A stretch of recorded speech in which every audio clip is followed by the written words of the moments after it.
Mari membaca.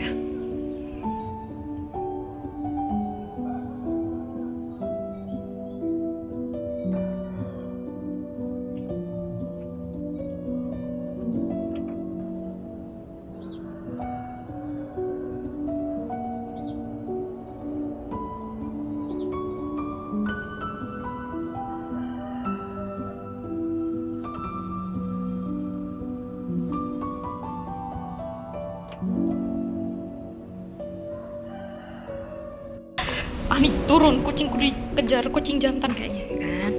Itu kucingku betina. Dikejar kucing kak.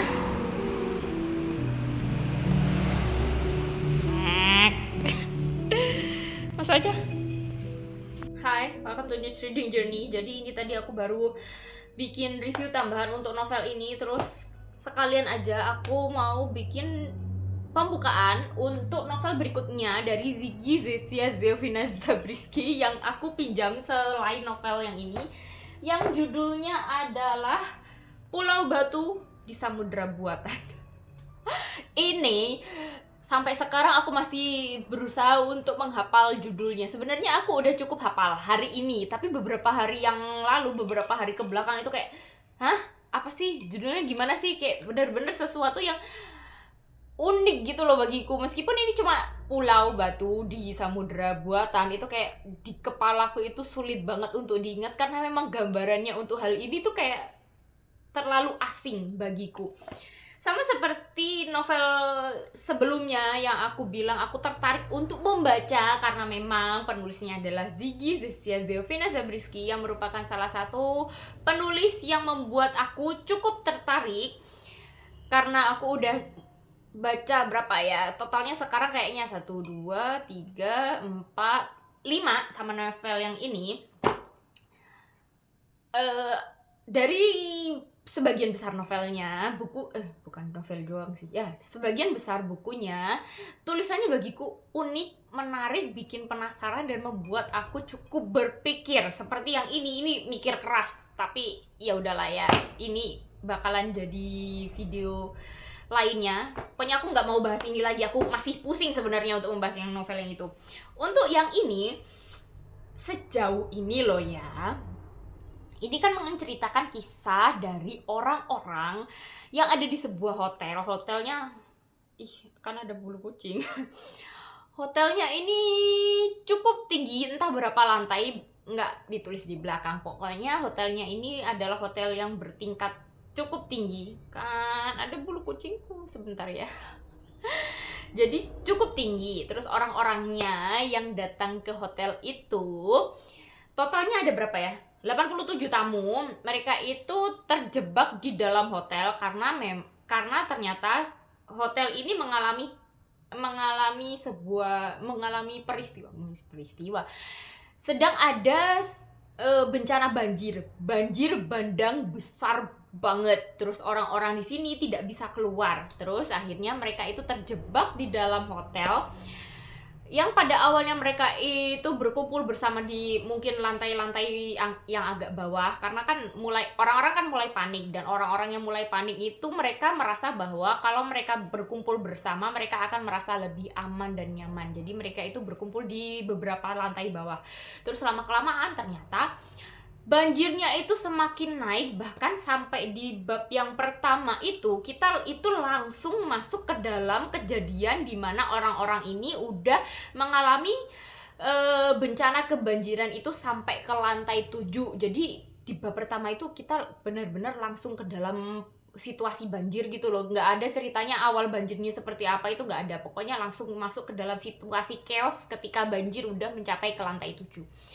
Terus karena mereka terjebak itu, makanya mereka itu kayak pada akhirnya berusaha untuk menyesuaikan diri untuk hidup di dalam lingkungan yang sempit dan sangat terbatas. Selain mereka harus menyesuaikan diri, bertahan hidup di lingkungan yang sangat terbatas dan segala sesuatunya terbatas, mereka juga perlu untuk menyesuaikan diri untuk bersosialisasi, untuk mengikuti keseharian dari 5 orang anak kecil, 5 orang anak kembar. Yang kelima anak kembar ini adalah anak-anak kembar perempuan yang sifat-sifatnya itu begitu unik satu sama lain dan begitu unik, aneh dan cukup misterius. Ya, kayak gitu sih sejauh yang aku baca di blurnya seperti itu. Terus waktu aku membaca ini, sejauh aku membaca sampai ke bab berapa ya? Sampai ke halaman 21 di bab ketiga ini baru diperkenalkan satu persatu dari kelima anak kembar itu. Jadi setiap anak kembar ini punya sifat-sifatnya yang unik, sifat-sifat uniknya masing-masing yang membuat mereka itu kayak berbeda gitu loh dari anak-anak kecil pada umumnya. Terus di bab ketiga ini baru mulai dideskripsikan si kembar yang salah satu anak kembar itu. Seperti itu aja sih. Dan setelah aku membaca ini sampai ke bab 3, aku ngerasa kalau yang ini kayaknya cukup lebih menjanjikan, lebih bisa aku rangkai, lebih bisa aku nikmati, lebih bisa aku urutkan kejadiannya daripada novel yang ini. Karena yang ini bagiku masih acak di kepalaku dan aku masih bingung untuk menjelaskannya seperti apa. Cuman untuk yang ini aku rasa kayaknya lebih gampang karena ini adalah satu novel yang terdiri dari satu kesatuan yang utuh. Sedangkan kalau yang ini kan kayak ada 11 cerita yang berbeda yang dibaca oleh satu orang tokoh di dalam novel. Jadi kayak agak susah gitu loh. Jadi gitu aja sih sejauh ini, dan aku mau menyelesaikan ini sebelum hari Minggu, sebelum aku mengembalikan novel ini. Dan semoga aku bisa selesaikan ya bersamaan dengan satu novel yang aku baca di Ipusnas yang judulnya The Maidens, yang itu juga buku dalam antrian. Jadi aku harap aku bisa membaca keduanya dengan cepat. Latte biar aku sadar, karena semalam itu aku susah tidur. Terus karena aku susah tidur, aku malah menggambar sampai tanganku terasa sakit. Jadi semalam itu aku bikin pembatas buku lagi sih sebenarnya, sama seperti pembatas buku yang aku buat beberapa hari yang lalu, cuman dengan warna-warna yang berbeda. Kalau yang beberapa hari yang lalu itu kan yang mana ya? Aku sampai gak bisa bedain. Oh ya, yang ini kan aku buat ini warna kuning biru. Terus habis itu ini warna kuning oranye yang aku buat untuk jadi pembatas bukunya ini, menyesuaikan sama yang ini. Terus habis itu warna mana lagi, pink sama ungu, yang sebenarnya aku nggak bikin ini untuk menyesuaikan sama buku yang aku baca sih, cuma ya karena ada warna ini aja jadi aku bikin. Terus malam itu aku bikin lagi 3 yang sama seperti itu, cuman dengan variasi warna yang berbeda. Yang ini kuning hijau, bagiku ini kayak cerah banget, lucu banget. Terus habis itu ini pink orange, pink salem. Yang ini aku juga suka karena memang ini adalah warna-warna yang aku suka. Terus yang ini juga bagiku kayak bersih aja gitu. Jadi untuk yang kloter kedua dari pembatas buku yang series yang ini, series kayak apa aja aku sebenarnya nggak aku jual juga. Yang ini aku lebih suka gitu loh perpaduan warnanya daripada yang pertama, karena bagiku yang pertama itu kayak masih trial, masih percobaan, jadi warnanya masih nggak terlalu bagus I think. Terus karena aku semalam nggak bisa tidur, terus akhirnya aku menggambar itu, aku sekarang jadi ngantuk karena semalam itu aku cuma tidur sekitar 3,5 jam, 4 jam itu kayak maksimal, nggak sampai 4 jam sih. Jadi sebelum aku mulai membaca lagi, aku butuh untuk lebih sadar, makanya aku minum latte. Aku mau bikin reading update apa ya? Nggak ada update yang cukup berarti sih sebenarnya, cuman nggak tahu. Pengen aja nyalain kamera sebelum aku benar-benar mau tidur. Ini udah malam, hampir jam 10 kayaknya. Wait a minute, let me see. Ya, hampir jam 10 kurang 7 menit. Dan aku mau baca dulu sebentar, mau nambah bacaan ini. Jadi untuk novel ini aku baru sampai ke bab yang ke-6, masuk ke bab 7. Jadi ya di sini itu aku mulai bertanya-tanya gitu loh. Ini kan tadi banjir gede banget yang sampai ke lantai 7. Lah, ini tuh banjirnya aneh, bener-bener kayak banjir yang aneh. Dan ini juga dibahas di sini sama orang-orangnya di sini. Tokonya itu kan banyak kan, ada 87 orang. Itu mereka itu beberapa ada yang mempertanyakan sebenarnya banjir ini kenapa, bagaimana bisa ada banjir sebesar itu, padahal hujannya itu hanya terjadi di hari pertama doang, dan ini kejadian banjirnya itu semakin naik padahal di beberapa hari berikutnya itu nggak ada hujan dan panas terik. Terus orang-orang itu jadi mempertanyakan apakah banjir ini memang direncanakan, apakah ada orang yang benar-benar ingin membuat hotel ini terutama itu kebanjiran. Terus orang-orang itu rasanya di sini jadi kayak anehnya adalah mereka kan mempertanyakan mempertanyakan banjirnya yang tiba-tiba datang dan kayak nggak alami. Terus juga yang anehnya adalah orang-orang di dalam hotel ini nggak bener-bener yakin, dan aku rasa nggak bener-bener tahu kondisi di luar hotel itu. Jadi kayak mereka itu bener-bener cuma terkungkung di dalam hotel itu doang dan nggak bener-bener tahu kondisi banjir di luar hotel. Meskipun mereka itu kayak ada jendelanya juga, dan kadang ada beberapa scene, beberapa saat itu mereka melihat keluar jendela, tapi mereka itu nggak bener-bener ngerti gitu loh kondisi di luar. Terus akhirnya setelah beberapa hari banjir, setelah terjadi banjirnya cukup lama, akhirnya mulai ada orang yang punya ide untuk melihat banjir itu di luar, dan ada beberapa orang yang jadi kayak relawan untuk berenang keluar untuk melihat kondisi di luar banjirnya itu sampai sebatas apa dan bagaimana kondisinya. Jadi ini kalau membaca ini, dan kalau kalian tidak terbiasa untuk membaca sesuatu yang sangat imajinatif, yang sangat aneh, yang rasanya itu kayak gak masuk akal, kayak surrealis, kalian mungkin tidak akan menyukai novel-novel seperti ini, karena ini benar-benar sesuatu yang di luar akal sehat dan di luar nalar, di luar dari apa yang biasanya kita temui di dunia nyata. Jadi seperti itu sih. Terus juga apalagi ya, di sini kan selain masalah orang-orang itu yang terjebak banjir, di sini juga diceritakan tentang keunikan tiap anak kembar 5 itu. Dan selain mereka itu tiap anaknya itu punya keunikannya masing-masing, sifatnya yang beda-beda meskipun penampilannya itu sama. Selain sifatnya, ada yang pendiam banget, ada yang ceria banget. Di sini ditulis ada yang rambutnya selurus tempe, ada yang serba bisa, ada yang sunyi, ada yang kepribadiannya seperti banteng.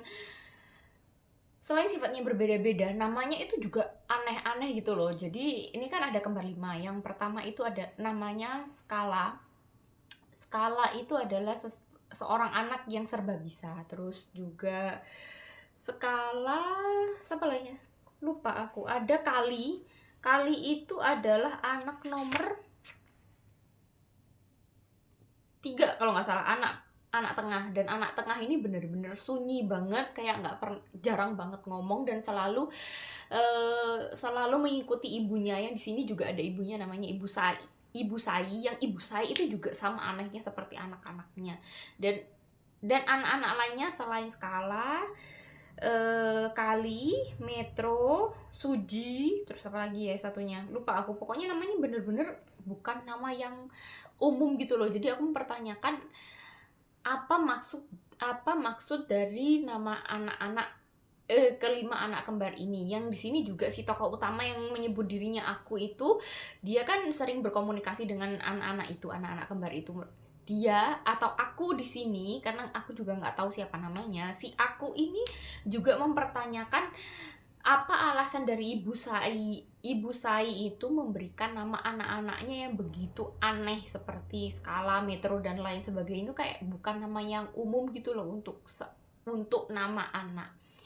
Kayak gitu aja sih. Aku bacanya juga belum selesai, tapi setidaknya menurutku meskipun ceritanya aneh dan butuh imajinasi, dimulai dari bab pertama pun, dimulai dari halaman pertama pun kita udah diajak untuk langsung berimajinasi tentang sebuah kondisi yang tidak normal itu. Dan untuk orang-orang yang sulit, dan kalau menurutku sih, kalau kita nggak cukup fokus untuk masuk ke dalam, untuk membaca, kita akan mengalami kesulitan untuk bisa masuk ke dalam ceritanya, karena ceritanya begitu imajinatif, imajinasinya tinggi banget, yang membuat kalau aku lagi nggak bener-bener bisa fokus untuk membaca, kayaknya mending aku hentikan aja, karena ya kayak gitu, emang sulit banget untuk bisa masuk kalau tidak sedang fokus, karena imajinasinya terlalu liar bagiku.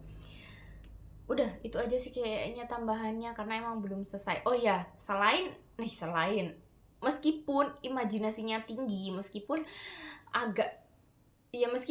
banyak hal aneh yang terjadi di sini, seperti orang-orangnya yang unik-unik, bukan cuma kelima anak kembar itu yang aneh, tapi juga hampir keseluruhan orang atau penghuni hotel itu kan punya sifatnya yang benar-benar berbeda-beda gitu loh, yang digambarkan di sini benar-benar unik-unik. Meskipun seperti itu, bagiku novel yang ini sejauh ini masih oke,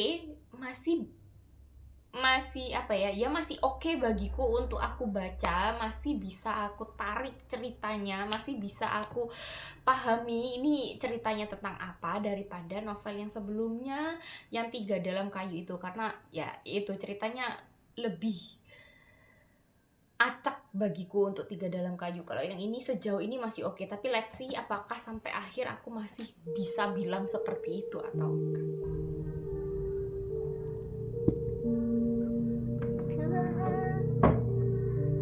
Let me read.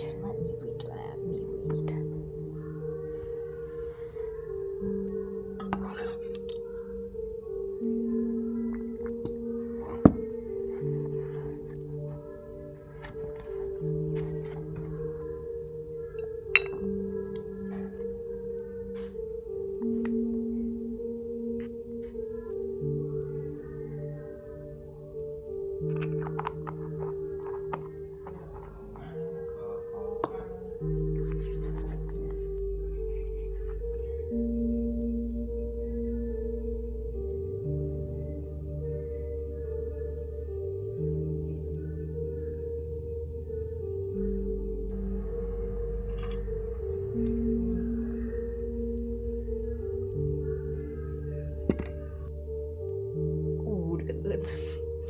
Kebut baca, ini udah jam 11 malam lebih, cuman aku besok pagi itu harus udah kembaliin ini, jadi ini kurang dikit lagi sih sebenarnya. Jadi sebelum aku tidur, selama aku masih kuat melek, aku bakalan selesaikan. Kenapa deket banget?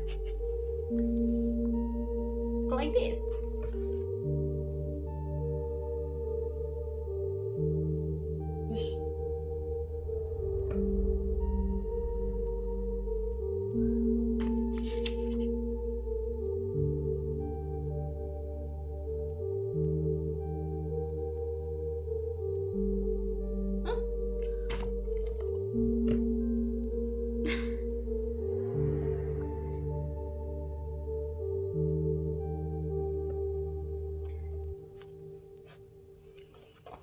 Wait a minute, kenapa flashnya nyala?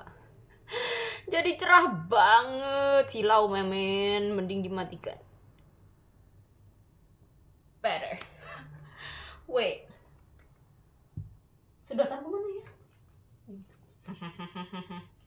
Jadi aku mau membahas apa? Sebenarnya aku mau membahas novel yang udah aku selesaikan baca itu dari hari Sabtu kemarin. Berapa hari ya? Udah lama lah pokoknya. Yang judulnya Pulau Batu di Samudra Buatan. Sebenarnya kalau dibandingkan sama novel yang ini, oh my god, kayaknya sedotannya salah deh. Harusnya sedotannya lebih panjang. Ya udahlah.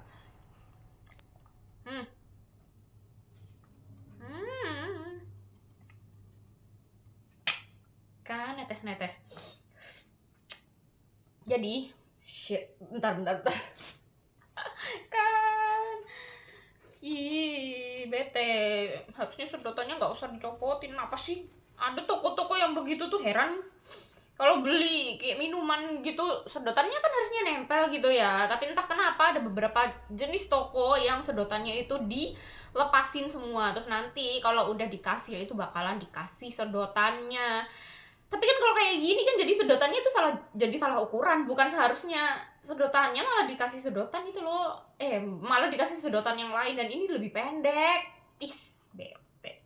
Udah, jadi back to topic. Jadi sebenarnya kalau aku bandingkan novel yang Pulau Batu di Samudra Buatan sama novel yang sebelumnya yang judulnya Tiga Dalam Kayu, harusnya yang ini lebih gampang sih ya, karena ya ini kan satu kesatuan utuh. Cuman sebenarnya sama aja sih menurutku, di dalam kepalaku itu masih belum tertata dengan rapi. Jadi let me think about it. Jadi mungkin reviewku ini bakalan kacau acak-adut karena memang yang ada di kepalaku itu ya seperti itu. Jadi untuk novel ini kan terjadi di sebuah hotel, di mana hotelnya itu terjebak banjir, dan orang-orang yang ada di dalam hotel itu yang jumlahnya ada 87 orang, mereka itu bertahan hidup dengan cara mereka masing-masing. Ya ada yang dengan cara mereka masing-masing, tapi juga dengan cara mereka itu melakukan kegiatan kelompok, seperti ada beberapa orang itu yang mencari makanan-makanan yang masih bisa dikonsumsi di dalam hotel itu, entah dari lantai berapa aja, karena kan mereka nggak bisa keluar dan mereka nggak bisa keluar. Terus banjirnya pun juga terjadinya itu berhari-hari. Terus ada juga orang-orang yang kerjanya memasak bahan-bahan pokok. Wait a minute, ada chat bentar ya. Barusan ada chat tiba-tiba. Biasanya orang itu jarang ngechat, jadi tiba-tiba ngechat kan jadi kayak panik gitu aku. Pokoknya adalah temenku. Jadi aku mau lanjutin lagi. Aku mau ngomongin apa? Aku tadi udah sampai mana? Aku sampai mana? Oh ya, pokoknya di hotel itu terjadi banjir, dan banjirnya itu terjadi berhari-hari. Dan anehnya banjirnya itu sampai mencapai ke lantai 7, which is itu lantainya tinggi lah dari bagian berapa meter ya, pokoknya tinggi banget. Dan hotel itu sebenarnya hotel yang cukup tinggi, sekitar 23 lantai kalau nggak salah. Terus orang-orangnya itu kan mereka kebanjiran sampai ke lantai 7. Dari 87 orang itu, mereka itu pada akhirnya berkumpul di lantai 12 apa 14 gitu kalau nggak salah. Di lantai 12. Padahal kan yang banjir kan sampai lantai 7. Cuman mereka itu berpikiran bahwa kalau mungkin nantinya banjir itu bakalan lebih tinggi lagi, sebaiknya mereka bersiap-siap untuk mengungsi ke lantai yang lebih tinggi lagi. Cuman mereka nggak berpikiran untuk sampai ke lantai yang paling atas, karena memang mereka itu kayak, I don't know why, orang-orang di dalam novel ini karakternya itu kan banyak, dan nggak bener-bener ada satu karakter yang nggak ada satu karakter yang menurutku benar-benar punya kepala untuk berpikir gitu loh. Mereka itu kayak berpikiran, ya udah ini kebanjiran, ya udah kita naik ke lantai yang agak tinggi, yang lebih tinggi aja, ya udah kita hidup dengan bertahan hidup dengan cara memakan makanan-makanan yang masih layak dikonsumsi. Kayak sampai hampir di belakang itu kepala mereka itu nggak cukup bisa berpikir, nggak cukup pokoknya aneh semua gitu loh. Kayak nggak bisa mikir, ini banjirnya kenapa ya, ini sampai kapan ya, ini orang-orang di luar hotel ini bagaimana ya, apakah kebanjiran juga atau enggak. Dan itu benar-benar otaknya sekosong itu loh menurutku. Tapi emang kalau kalian mengerti jenis tulisan dan memahami tulisannya Ziggy, memang karakternya, cerita-cerita dari Ziggy kebanyakan, bukan hanya di novel ini, itu emang aneh-aneh gitu, kayak bukan manusia pada umumnya. Kalau kita kan kalau andai kebanjiran itu kan kita pasti berpikiran bagaimana caranya kita menyelamatkan diri, bagaimana caranya kita bertahan hidup, bagaimana kondisi di luar, kita kan juga pengen tahu. Cuman di novel ini sampai beberapa hari kebanjiran mereka nggak sampai kepikiran untuk melihat ke arah luar. Tapi pada suatu titik mereka pada akhirnya menyadari bahwa banjir ini aneh gitu loh. Dan itu dari mulai kepikiran bahwa banjir ini aneh, baru mulai ada hal-hal misterius yang terjadi. Mulai karena mereka mulai berpikiran, mulai punya otak menurutku. Mulai punya otak untuk melihat kondisi di luar. Akhirnya ada beberapa kejadian penghilangan nyawa di sini, dan itu membuat suasana itu semakin tegang dan semakin mencurigakan. Kenapa kok kita nggak boleh keluar? Kenapa kok banjirnya ini tidak pernah surut? Kenapa kok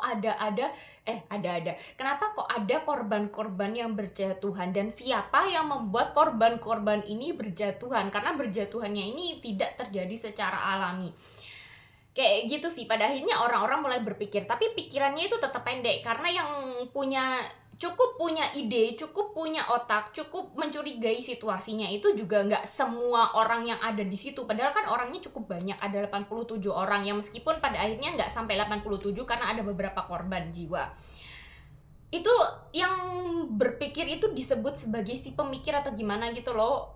Ya, di sini ada beberapa jenis orang, ada si pemancing, ada si pemikir, jenis-jenisnya kayak gitu. Dan itu yang mikir ya cuma orang itu. Terus untuk orang-orang yang lainnya itu mereka hanya mengikuti si pemikir itu. Dan itu kayak ngerasa orang-orang di sini aneh semua, kenapa sih mereka nggak sadar? Tapi ya kalau aku kembalikan lagi ke kesadaranku bahwa ini adalah novel yang ditulis oleh Ziggy, ya itu masuk akal sih, karena memang Ziggy orangnya menulisnya ya seunik dan seaneh itu. Terus untuk yang kelima, anak kembar, pada awalnya aku mencurigai bahwa pelaku kejahatan atau pada awalnya aku mencurigai mereka semua, para anak kembar ini, meskipun mereka umurnya baru 6 tahun, di sini dituliskan bahwa mereka umurnya 6 tahun. Mereka itu sifatnya sangat tidak natural untuk anak umur 6 tahun, karena pikirannya itu sudah terlalu dewasa. Meskipun sifatnya itu berbeda-beda, tapi bagiku cara mereka berkomunikasi dengan satu sama lain, antar kembarannya, terus antar si anak ini dengan orang lain itu kayak bukan anak kecil banget gitu loh. Caranya ngomong itu kayak meskipun berbeda-beda tapi aneh-aneh semua. Dan aku jadi kayaknya kalau memang di blurnya kan juga dituliskan kayak di highlight gitu loh untuk anak kembar 5 ini. Aku punya 2 dugaan, yaitu kalau nggak mereka adalah pelaku kejahatannya, atau mereka mungkin punya sihir untuk mengurung orang-orang itu di dalam pulau batu di samudera buatan ini.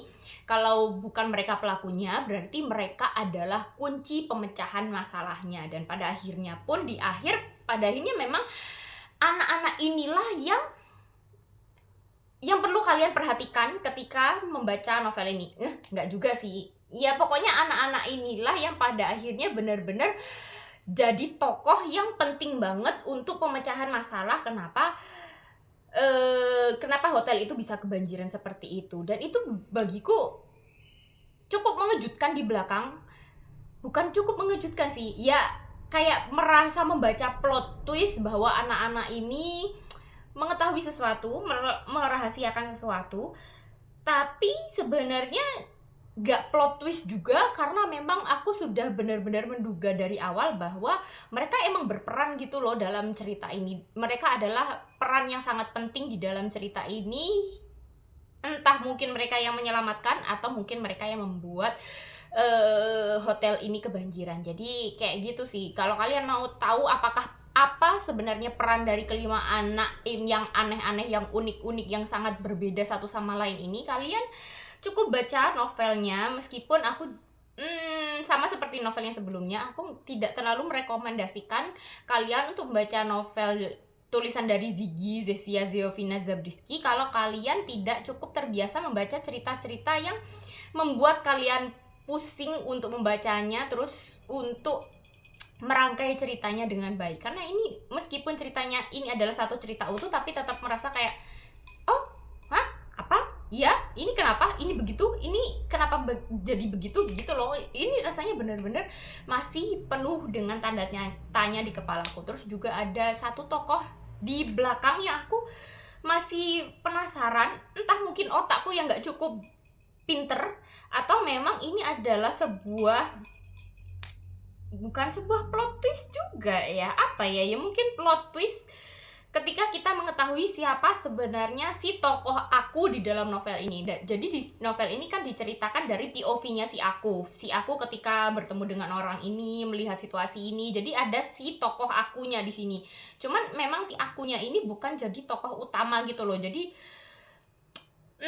cerita ini diceritakan oleh si tokoh aku, tapi tokoh aku ini bukan tokoh utamanya di sini. Dan pada akhirnya di bagian ending banget, akhirnya kita mengetahui siapa sebenarnya si aku ini. Tapi setelah aku mengetahui siapa sebenarnya si aku ini, aku tetap bertanya-tanya gitu loh. Aku tetap penasaran, aku ini perannya di sini itu sebenarnya hanya sebagai si pencerita atau ada peran lebihnya lagi yang belum aku bisa pahami. Jadi kayak gitu sih yang sejauh yang aku tahu, sejauh yang bisa aku sampaikan. Kalau kalian penasaran, kalau kalian tidak cukup mengerti dari apa yang aku sampaikan ini dan kalian ingin mengerti lebih jauh lagi, ingin menjelaskan kepadaku, mungkin kalau kalian yang udah baca, karena emang aku tidak terlalu mengerti, kalian silahkan baca novel Pulau Batu di Samudra buatan dari Ziggy Zesia Ziovina Zabriskie yang menurutku penuh dengan plot twist yang membuat kita masih tetap bertanya-tanya sampai akhir, terutama aku sih. Jadi sekian reviewku, semoga kalian betah nonton sampai akhir. See you next time, goodbye.